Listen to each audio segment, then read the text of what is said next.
Hello, my name is Sarah and I'll be narrating this self-guided walking tour. I'm a member of the Inverell District Family History Group. For many years, our group has helped preserve the stories of the people who shaped this district, their triumphs, their hardships and their legacy.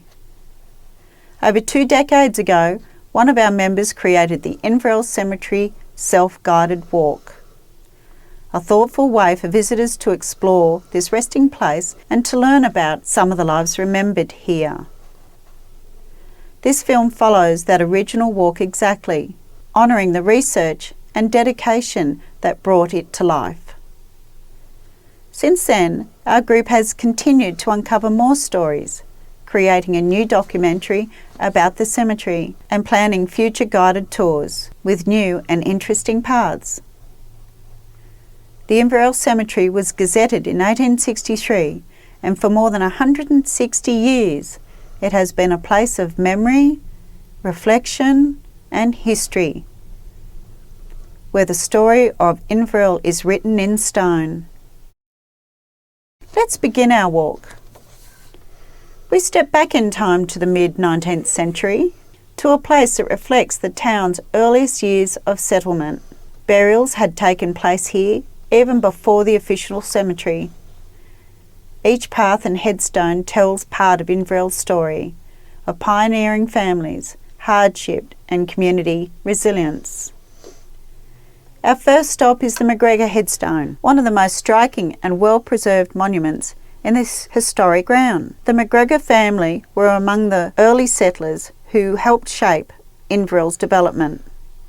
Their story, like many here, reminds us of how deeply the district's history is tied up to the lives and the losses of its people. These were Scottish brothers and sisters who took up some of the first land selections on Byron Station in 1866.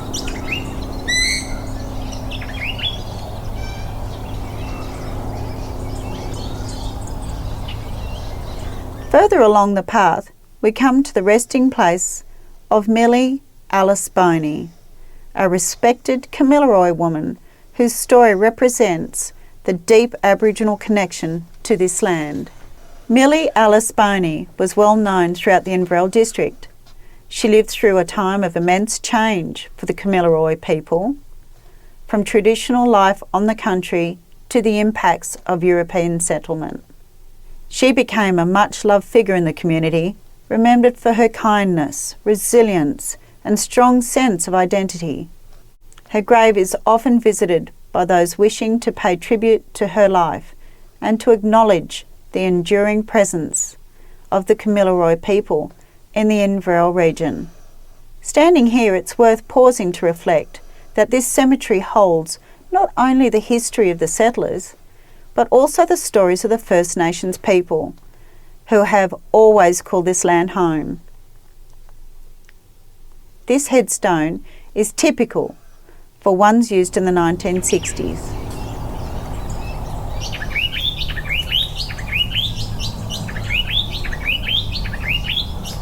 In the early years of the cemetery, funds were allocated for fencing to keep stock out.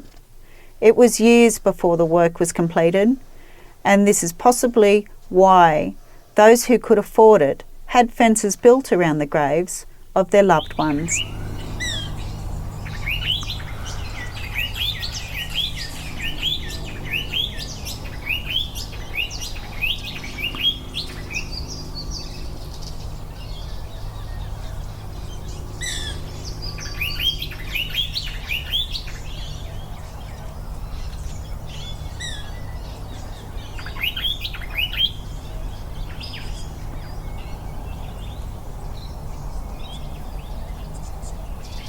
As you walk through this cemetery, take a moment to study the headstones and the stories they carry.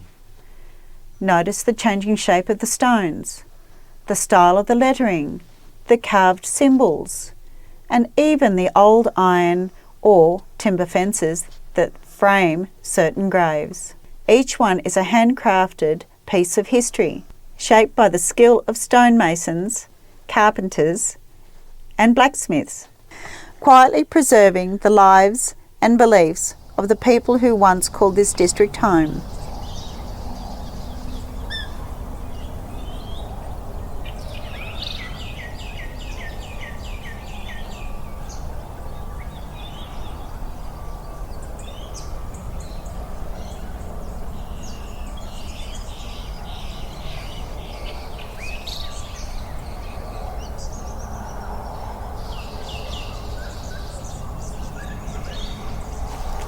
Our next stop takes us to the section where members of the Chinese community were laid to rest. During the late 1800s, Inverell, like many other towns across New South Wales, had a small but vibrant Chinese population.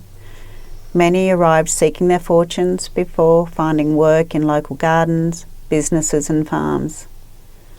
Life was not always easy. They faced language barriers, isolation and discrimination.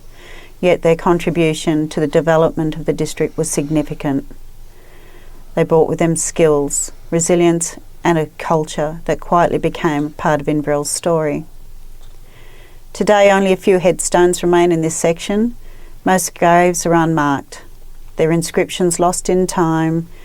The surviving headstones, some carved with Chinese characters, stand as the last visible reminders of those early pioneers who journeyed so far from home.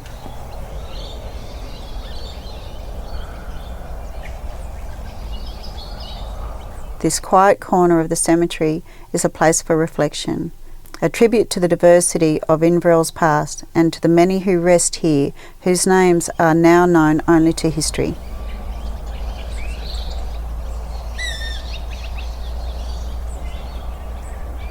Our next stop brings us to the Ross family graves. The Ross family were among Inverell's early pioneers, well known for their contribution to the district's growth and community life. Colin Ross, originally from Scotland, established one of the first local businesses and was active in civic affairs during the town's early years. His family became closely associated with the development of Inverell through their work, community involvement and generosity. Colin and his wife Rosanna were involved in the establishment of the post office, church, school and a flour mill, and the first bridge over the river. The Ross headstones reflect the Victorian style common in the 19th century, tall, ornate and rich with symbolism. Such memorials were a way for families to express respect, status and enduring remembrance in an era when mourning was deeply formalised. As you stand here, you can almost sense the pride and hope of those early settlers who helped shape Inverell from a small settlement into the thriving community we know today. The Ross headstone now reads POS, the original letter R having weathered away over time. Just ahead is the old shelter shed, a quiet practical structure that has served generations of visitors. Before modern shelters and amenities, these simple buildings provided a place for mourners to rest, gather themselves and escape the heat or sudden storms that often swept across Inverell. It was never meant to be grand, yet it became an important part of the cemetery story, a small refuge during some of the most difficult moments in people's lives.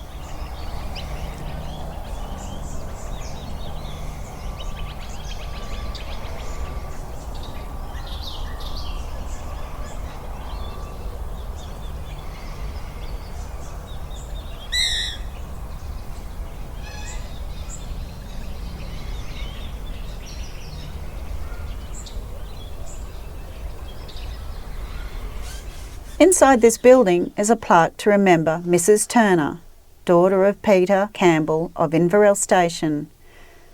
Mrs. Turner, who died in 1926, left a large estate, including a large bequest of £1,000 to improve the cemetery. She is buried in the Campbell family plot in a row behind the building.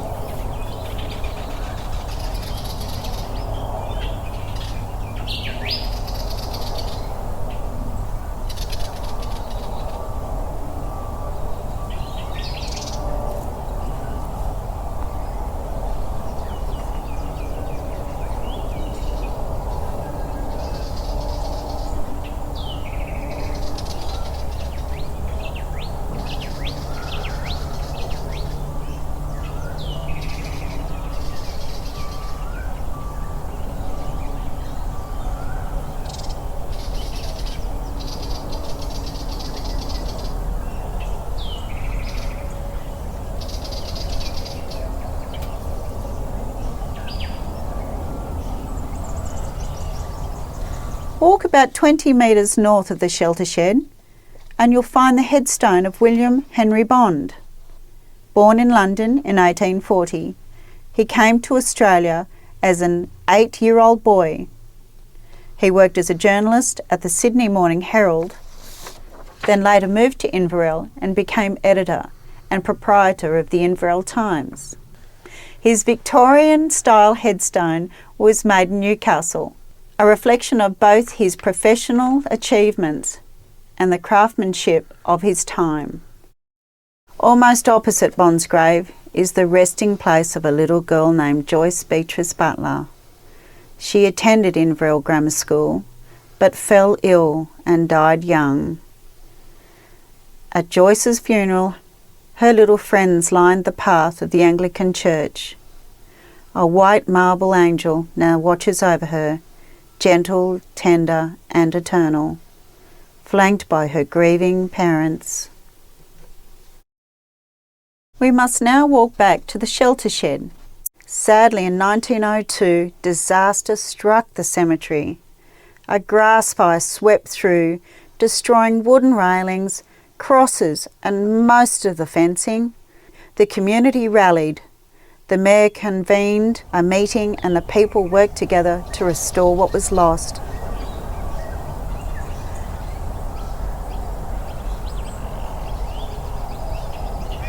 We must now turn onto the track opposite the shelter shed's entrance.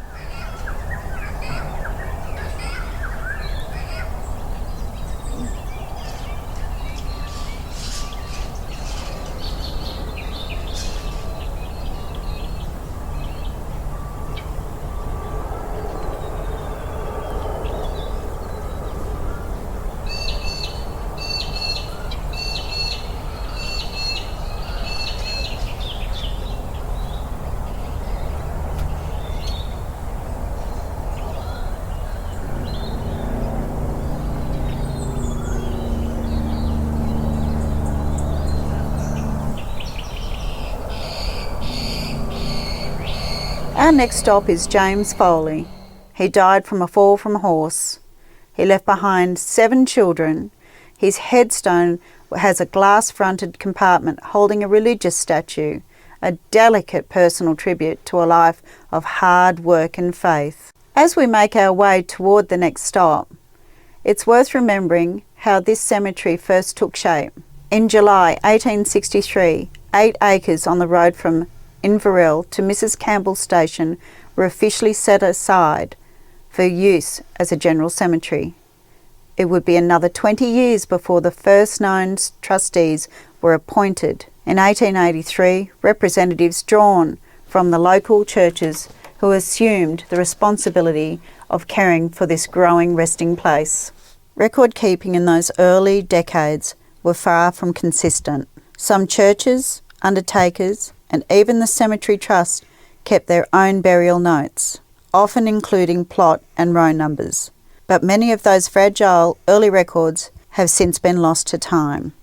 A major change came in 1967 when the management of cemeteries across New South Wales were shifted to local councils. Soon after, Inverell opened the new general lawn section, reflecting modern approaches to burial layout and maintenance. The cemetery continued to evolve, with a columbarium wall added in the 1990s. And later, the memorial garden, completed in 2007 as a peaceful place of reflection for families. Every step we take through the grounds today follows more than 160 years of change, stewardship and remembrance. This tall sandstone obelisk is a Roman Catholic priest's memorial. Father Francis McLaughlin and Father John Davis lie here. Father McLaughlin was the first to be interred in this Catholic section. His burial was so respected that when he died, shops in town closed in his honour. Father Davis was the first priest ordained in the New England district. Born in Ireland, he rode great distances across New South Wales on horseback to serve his parishioners.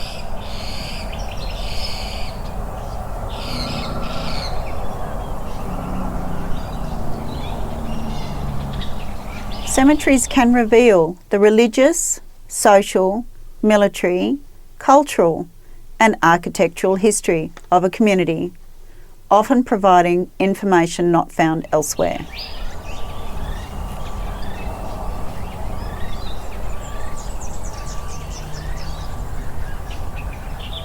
Here is a simple timber headstone marking the grave of Bridget Reed, born Bridget Pendergast, in Windsor in 1810. Her husband died in 1872, and Bridget likely came here to Inverell to live with her daughter Sarah, who is buried beside her. Though the original memorial was lost, her great-grandson erected this wooden marker around 2007, crafted from treated pine. It stands as a humble but powerful testament to family, memory, and continuity. As we come to the end of our walk through the Inverell Cemetery, we leave not just a place of rest, but a landscape woven with the stories that shape this district.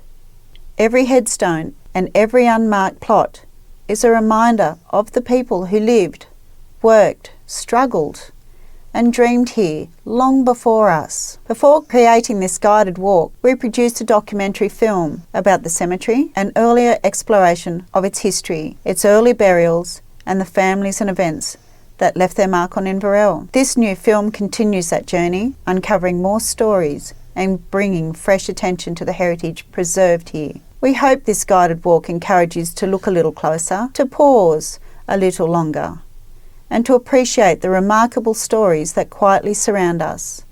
Thank you for joining us. This has been a production of the Inverell District Family History Group.